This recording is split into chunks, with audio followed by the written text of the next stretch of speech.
Today I have the opportunity to look at the Maserati Gran Turismo.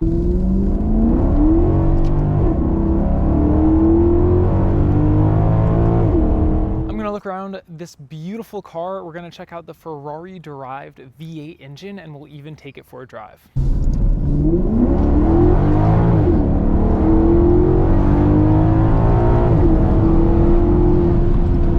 The Gran Turismo stands out from even supercars like Ferraris or Lamborghinis as being one of the most beautiful car manufacturers. The Gran Turismo is definitely their most beautiful model. When you come into the front, you see this updated front bumper, which of course retains the famous Maserati logo, but it looks a lot more modern compared to the older Gran Turismo styling. It actually shares the same proportions from the original Gran Turismo, but as you're coming down the side, you just see everything has been updated a little bit, and it does look a lot more modern compared to the original Gran Turismos. Two styling cues I've always liked about the Gran Turismo. First are these little vents in the front fender. I've always thought they look and kind of set the car off as being a little bit different. And you also have this Maserati logo towards the rear of the car, which just gives it a bit more presence and, tells people what you're driving. This car truly is beautiful, and from the rear 3/4 angle, looks really, really good. I've also liked how the rear lights, they're different than almost any other brand or manufacturer out there. If you see this rear end, you know it's a Gran Turismo. The Gran Turismo is offered in two different trims, the MC Stradale and the normal sport version. This is the sport version, so you have the exhaust tips down towards the rear end of the car, which looks really good. In the MC version, they actually came almost out of the middle of the bumper, but this still looks extremely beautiful. When we're talking about the Gran Turismo, we have to talk about the power plant. This has an iconic 4.7 liter Ferrari-derived V8, which makes around 450 horsepower. It sounds so incredible, as we're about to find out. But the cool thing about these older but not brand new Gran Turismos is that you have this incredible V8 where the new ones are actually a twin turbo 6-cylinder, so you don't get that magical sound anymore. I've always thought the fact that you can even sort of see the red crinkle coat from Ferrari is just a really cool detail about the partnership that Maserati has had with Ferrari. Although this is aimed to be a borderline supercar, of course at its heart it's a Grand Tourer. So when you come and you look at the interior, you can kind of see all of the nice leather materials and everything just being aimed around being comfortable.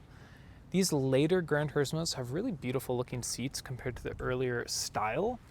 And you have everything you would expect in a nice luxury Grand Tourer. Taking a step in the car, while it does look very similar to the original Gran Turismos, you have lots of new things. For example, you have Apple CarPlay and a nice screen right here. Everything in this sort of area has been updated very slightly to be a bit more modern. Of course, you have your sport buttons when you want to hear that exhaust. This being an automatic car, it's actually pretty simple to drive. All you really need to do is just, put it in drive, and if you want, you can use these really, really big paddles that feel very, very nice to the touch. One thing I've always liked about Gran Turismos and Maseratis, you have this beautiful blue backing the gauges, which looks really, really classy.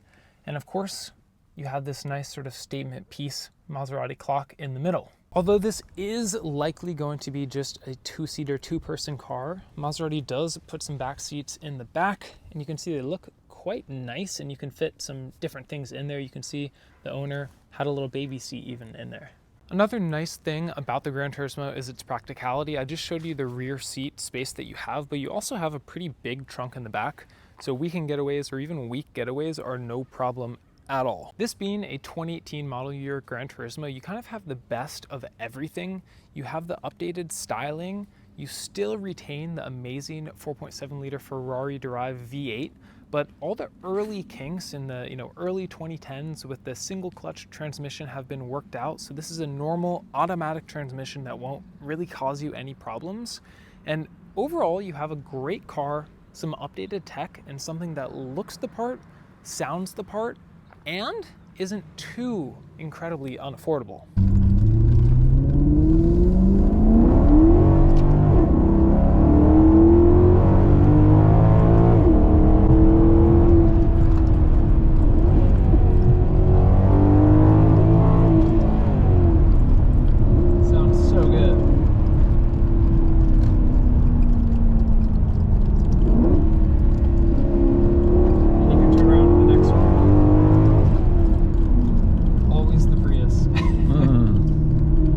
this car with its 4.7 liter Ferrari V8 sounds incredible.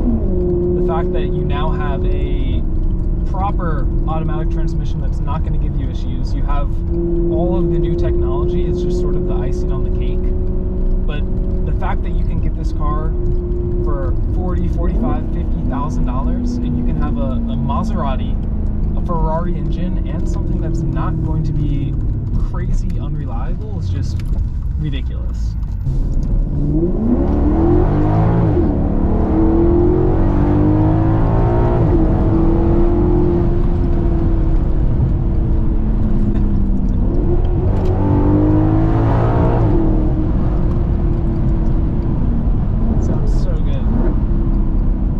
The Ferrari-derived V8 does not get better than that.